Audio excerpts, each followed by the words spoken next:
I would like to say a big thank you to our minister. I met him in Delhi at his office on July. I requested for two things. Number one was, sir, we need a notice specific meeting because what works in UP do not work in Northeast. The kind of job role which is given under the skill in Skill India, more than half of them do not work in Northeast because of the geography, because of the culture, and because of different other reasons. So he said that we will have a Northeast specific meeting. So he delivered on his promise. But there's a bigger promise which he needs to deliver on. That is that he said that I will visit Mizoram. That is the bigger promise which he needs to, fulfill. On a serious note, I would like to say that, I'm also looking after sports department as well. Not only that, I am a minister looking after skill development and entrepreneurship. So I would like to say that Mizoram is one state, maybe the only state in India, which officially adopts sports and as an industry. It's not just a symbolic, kind of a decision. We include sports in our industrial policy as well. We believe that sport is not only a recreational activity, it is a way of life, and more importantly, it is a livelihood for many of the Mizo youths. By declaring sports and as industry, we are acknowledging its potential to drive economic growth. So I would like to stress on this for another 2 minutes. Sports offers a wide range of skill development and entrepreneurship opportunities. It is not just about playing sports, it is about developing the entire ecosystem. So I want to speak about sports as skill.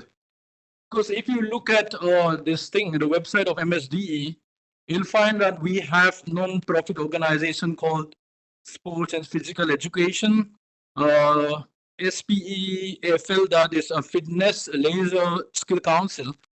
Under that, the mission is to train and certify 4.1 million trainees under Skill India mission. And not only that, they have 47 job roles under it. So what I found out is that I look at very carefully, and I found out that not many of the job roles given under that Skill Council is applicable to our state. So, sir, my request is that, it is critical that skill development schemes under the government of India allow states the flexibility to choose job roles that are best suited for their local population. I think you agree on this when we discuss about this in your office, sir. A one-size-fits-all approach may not work for all states like Mizoram, Sikkim, Arunachal Pradesh. If you compare with Maharashtra, Andhra Pradesh, so the size is different, even the population is different. And also, so what I would like to say here is that, we do have Sports Sector Skill Council. And I would like to request that the job roles chosen by the State Council may be considered for providing funding by the ministry. So I would like to speak about sports as skill here. I propose that Council for Vocational Training be empowered as an assessing agency and awarding bodies to create and choose job roles that are suited for their respective states. This flexibility will allow us to focus on areas where we have a natural advantage. Because India is bidding for 2036 Olympics. When I met the Honorable Sports Minister, I said this in front of him, sir, India is going to deliver on infrastructure front, no doubt about it. Gujarat will be able to host 2036 Olympics. But, sir, the bigger question is that who is going to compete in this infrastructure? I asked him this question, is it the Chinese athlete or the American athlete? We need to do the skilling, sports skilling now. I mean, it's not that I'm not interested in the other areas because we have already touched upon, my secretary already gave a presentation on this. The reason why I'm saying all this is that if you look at sports ministry, we don't have fundings there.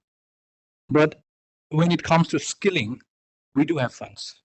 So my request is to empower the state vocational council vocational training to allow them to fine-tune the job roles as per their needs.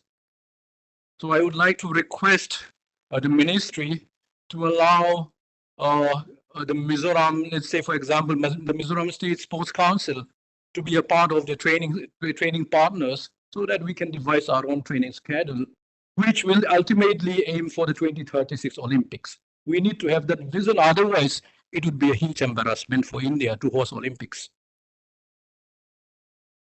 Before I conclude, what struck me during the presentation was that you will talk about our nurses being trained in Noida.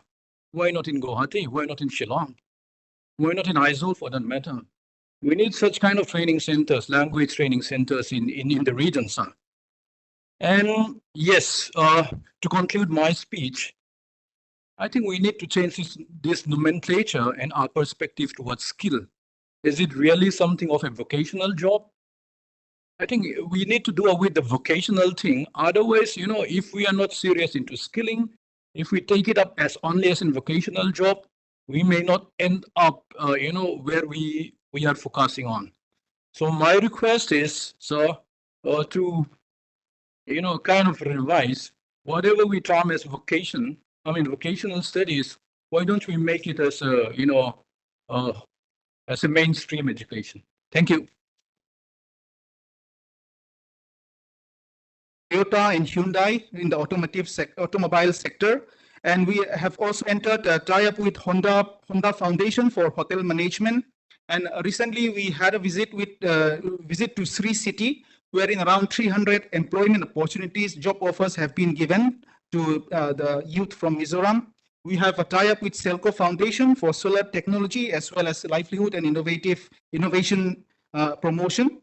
And also in 2023, under the Sankalp, we organized a Mizoram Mega Job Fair, wherein we had 98 recruitments on the spot, and after that, around 200 more were taken after interviews. So this is just want to highlight this map, because what we aspire is to become a hub for producing sports stars as well as skilled entrepreneurs. So this map, what I'm showing here, is the ITI campus, which we have in Aizawl, which is in a very good part of the city. So we want to make this as a center of excellence to become the Mizoram Youth Resource Development Center, wherein we can impart state-of-the-art skill and technology intervention, so that training can be done to make our youth ready for Industry 4.0, Internet of Things, AI, drone technologies, and various key sectors that are required by the industry. So the government has given high importance to this. So we have a budgetary allocation of 25 crore to develop this. And also we would request the ministry to partner us through the upcoming scheme for upgradation of ITIs. And quickly on the entrepreneurship development, entrepreneurship was an unknown word since 2016. So 2016 onwards, we have the entrepreneurship development scheme. Now we have supported till now around 117 entrepreneurs. We have spent around 3.5 crores for various micro startup capital. And we have various innovation competition under the POOM, and also the startup competition for ITI passed out, with 36 being given capital grant. Sir, for the ITIs, it's around 1 lakh, and the other schemes we use around 7.5.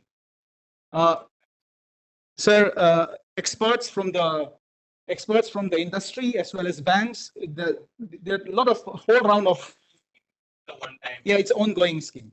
And also now, as a way forward, as our tool to become a Viksit, as a tool for making Mizoram a developed state under the Viksit Bharat, the government of Mizoram has launched this hand-holding support to promote entrepreneurship in the state. This was launched on 19th of September, and till now we have had around 371 applicants. So we are offering here loans up to 50 lakhs, full interest subvention and collateral-free loan. So we have entered into MOU with banks and SIDBI for collateral security, and we are converging with schemes like PMEGP, And also under this scheme, there is a Chief Minister's Special Package Grant of 1 lakh. And also we are planning to come up with a venture capital for equity investment to our promising startups. So under these schemes, we plan to train each and every entrepreneurs for business development and skill specific trainings and handhold them from beginning to the end. So these are our main trust areas and upcoming initiatives. Thank you.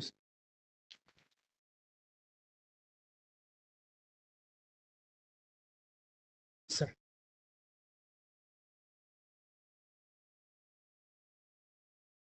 Thank you so very much. And right now we have the next presentation from the state of Nagaland.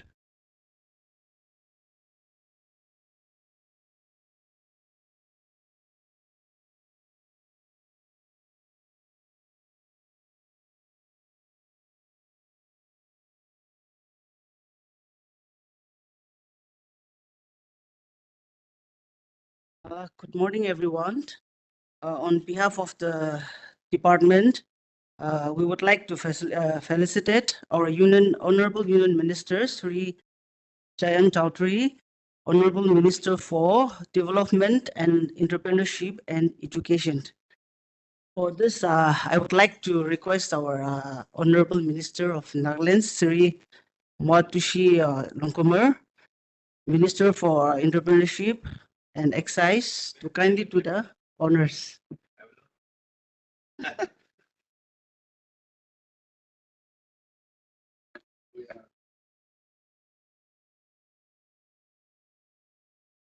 Thank you, sir.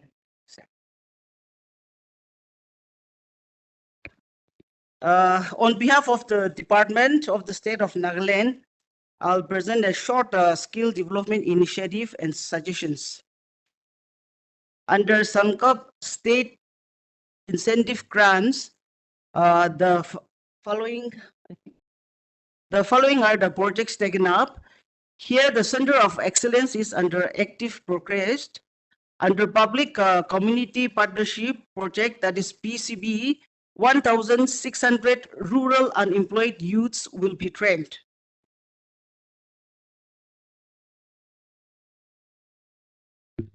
Again, under Sangkap State Incentive Grants, that's SIG, in order to address the accessibility challenges, we have established 5 skill